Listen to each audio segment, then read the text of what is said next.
In the biggest game of the season against Pep Guardiola's Man City, Arsenal have suffered another blow, as a second half show gave City all 3 points. But this game was close, a true tactical battle. But what did we learn? Where did it all go wrong? And how do Arsenal respond? As per, let's break it down and discuss the 5 things we learned from Arsenal 1 Man City 3.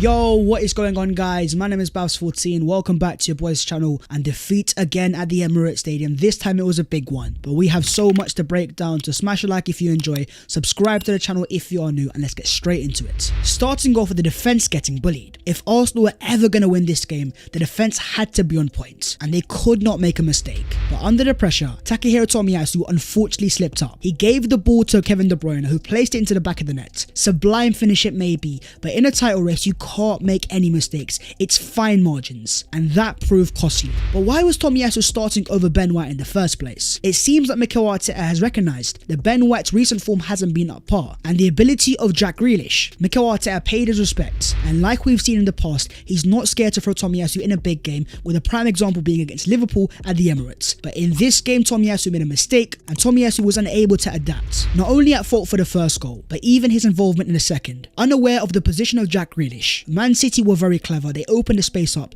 and Arsenal fell straight into their trap. Then you have the centre backs. Now, Saliba versus Haaland was always going to be a massive physical battle. Both players are powerful and strong, and it was quite an intriguing battle. Both players had ups and downs, and I think Erling Haaland realised that Saliba could cope with it, and that's why he changed his attentions to Gabriel Magalhaes. Arsenal's press made it very hard for City to play out the back, which meant their only outball was Erling Haaland, who they tried to get into the game via long balls. And the prime example of that is when Erling Haaland got a penalty in the second half. Yes, it may have been offside, but in Gabriel's case again, he is being very clumsy. The second Man City goal was very avoidable. Man City upped the pressure, and for Arsenal, it was all about keeping the ball and not making any silly errors. So when Gabriel gives the ball away, then overcommits, he gave Man City the space, they were ruthless, and they took the goal there and there. The reality is that at home, the Arsenal defence hasn't been amazing. We've only kept 2 clean sheets there all season. If you want to win a Premier League title, you need to be solid at home. All 3 of City's goals were avoidable. In this game, the inexperience of the Arsenal defenders proved to be costly. Moving on to the second thing, Arteta's tactical battle. 3-1 to Man City. They were clinical and they were decisive, but make no mistake, this was a competitive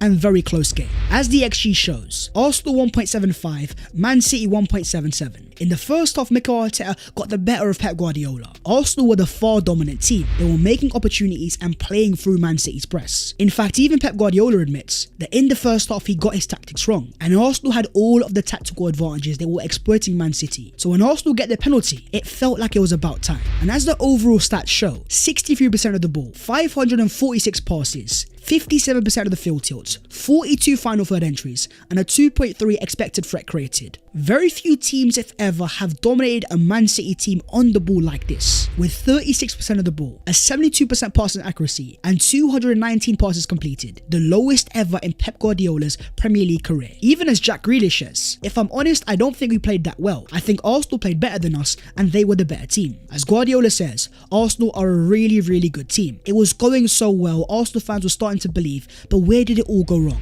As the field tilt shows, the first half was all Arsenal. They were the better team, but at the start of the second half, Man City took over and Arsenal were getting pressed. Arsenal were naive in the second half. They played into Man City's hands. Pep Guardiola reverted to normal systems. He moved back into a 4-3-3, and where they were naive is that every time City had us under pressure, we still tried to play out the back. That may well be our philosophy, but in that moment, when City keep winning the ball back, keep making chances, there is a time and place to go long. Arsenal have a goalkeeper in Aaron Ramsdale who has one of the longest goal kicks in the Premier League. It was time to utilise that. Get the ball into the final third and allow for us to counter press. Instead, it was Man City forcing the ball to Erling Haaland, and then they were counter pressing Arsenal, and Arsenal did not have a solution. And look at the duel numbers. From the ground duels, the aerial duels, successful dribbles, Arsenal second best in every single category. Where in the first half, Arsenal were playing through the press, in the second half, Man City changed his structure, and Arsenal were unable to find a solution. Ultimately, Arsenal had chances. Eddie Nketiah had 2 massive opportunities, but as Mikel Arteta says, the difference was in the boxes. They had 3 chances and they put them away. We had chances and we didn't put them away. They were playing long balls and we suffered to get out of those zones and didn't read the situation well enough. They punished us.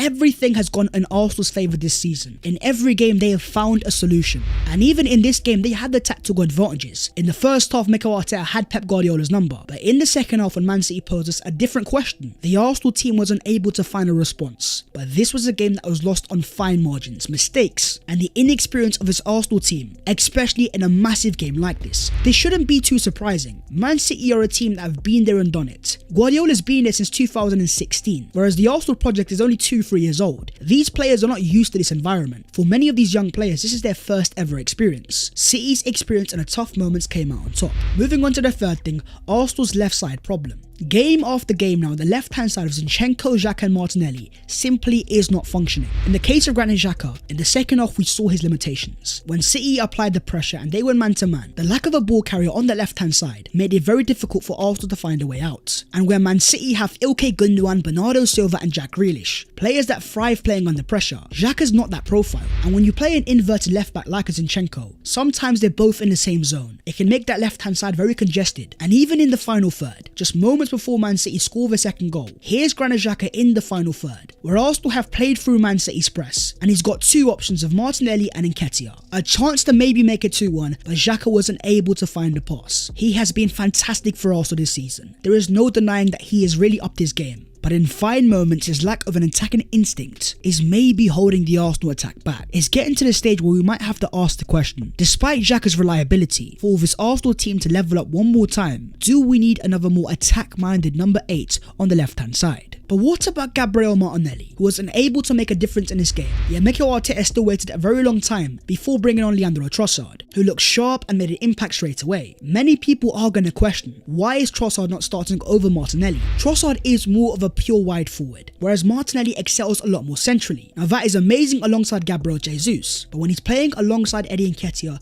these two don't seem to have any sort of partnership. And Mikel Arteta now has a massive dilemma. Arsenal have some massive must-win games coming up.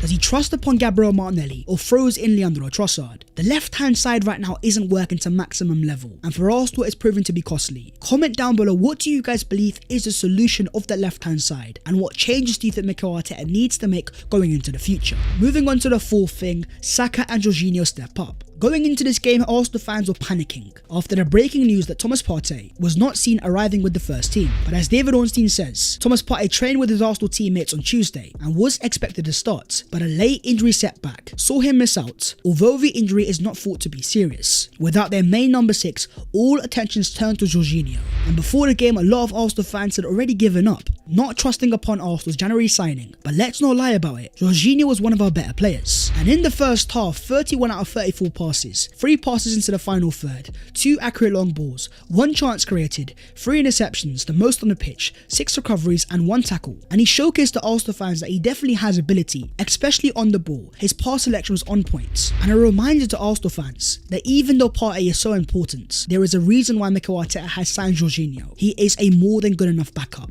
The other positive was definitely Bukayo Saka, causing chaos on the left-hand side, despite being marked by 3 players. After Arsenal got their penalty, a lot of pressure was put on Bukayo Saka. He picked up the ball and it was his moment to shine. And Edison was playing mind games, pointing at Saka at where to place the ball. An immense amount of pressure where many would have folded. At 21 years of age, Saka stepped up and smashed it into the back of the net, in the exact corner where Edison was pointing. Another example of Bukayo Saka thriving under pressure, not fazed by the big moments. That's now 16 goals and assists in the Premier League this season. For me, he was Arsenal's standout player on the right hand side. Slowly but surely, Bukayo Saka is becoming Arsenal's main man. Moving on to the fifth thing, this is not the end. 3 games in a row where Arsenal have now dropped points in the Premier League. The title race has taken a massive twist, and for the first time in a very long time, Arsenal have dropped down the second, as Man City move above Arsenal on goal difference. Arsenal do have a game in hand, but for many people they've given up. They don't see how Arsenal can recover. They believe this is the moment where Man City take the title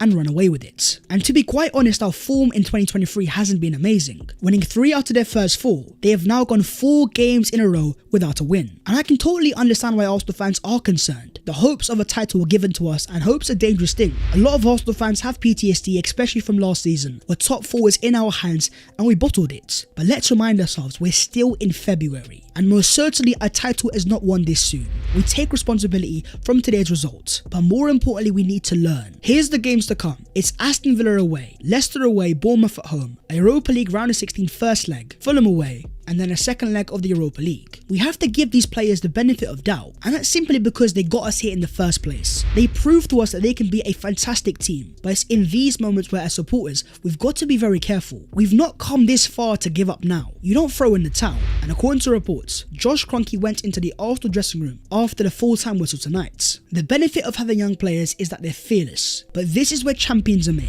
They've gone through a tough patch. They've lost their first place. How are they going to respond? Because as Mikel Arteta says, I have more belief than I had before the game. With the performance and the level the team put in against Man City, they still have belief. I can sense it, and they feel they can do it. It's not about what's happened, it's about how we respond. Tonight we made mistakes, but we showed that we can compete. Tonight we may have made mistakes, but we showed that we can compete. As Thierry Henry says, just stay calm. You lost against a great team. Keep your composure. It doesn't mean everything has to go in the bin. You've still got a game in hand. And that may be, but the focus all turns to Aston Villa on the weekend. Unai Emery, the ex-Arsenal manager, he will have a plan ready and he will try to compile the misery. But if we're able to have the same level of performance that we saw tonight, where we went toe-to-toe against the current champions, beating a team like Aston Villa is more than possible. It's all over to the Arsenal players. The going is getting tough. Your lead is now gone. Do you have the bottle to bounce back? My friends, talk to me down below in the comments. A devastating defeat, but where do you think this leaves us? And do you believe that Arsenal will be able to recover? But that is the video there and there, so hopefully you guys have enjoyed.